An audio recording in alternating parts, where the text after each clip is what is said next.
இந்த ஜபத்துல பாதை தடுமாறி கொண்டிருக்கிறேன் என்று சொல்லுகிற நிறைய பேரை கர்த்தர் பிடிச்சு சொல்றாரு. உன்னை சுற்றி இருக்கிற நிறைய பேர் உங்களை குறித்தும் உங்கள் பிள்ளைகளை குறித்தும் பாதை தவறின ஒரு மனிதன் இவன். நான் தான் ஆண்டவரே, ஃபர்ஸ்ட் இதுக்கு முன்னாடியே நான் செட்டில் ஆக வேண்டியது, இதுக்கு முன்னாடியே என்னுடைய வழியை நான் தேட வேண்டியது, ஆனா நான் எங்கேயோ மிஸ் பண்ணிட்டேன் போல.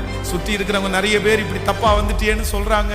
அதே போலதான் நானும் என் பிள்ளையும் உட்கார்ந்துருக்கேன், அதே போலதான் என் பிள்ளையினுடைய வாழ்க்கையும் இருந்துட்டே இருக்குது. ஆனால் சவுலுக்கு சாமுவேலுடைய வீட்டுல காலடி எடுத்து வச்ச உடனே தெரிஞ்சிருச்சு, நம்ம தப்பா வரல, நம்ம ஆராதிக்கிற ஆண்டவர் நம்ம மேல் இரக்கம் பாராட்டின கர்த்தர் சரியான இடத்துல தான்ப்பா என்ன கொண்டு வந்திருக்கிறார். நான் தப்பா வரலப்பா, ஆண்டவர் இந்த உபத்திரவத்தை அனுமதிச்சது நல்லது, என்னுடைய கண்ணை கட்டினது நல்லது, என்னுடைய பாதை தடுமாறிட்டேன்னு நான் நினைச்சேன். ஆனா என்ன நேசிக்கிற ஆண்டவர் என்னுடைய முடிவிலே என்னுடைய கண்கள் வெற்றியை பார்க்க உதவி செய்தார். நீ பாதை தடுமாறினவன் அல்ல, உங்களை கொண்டு கர்த்தர் செய்ய போகிற காரியம் பெரிய காரியம்.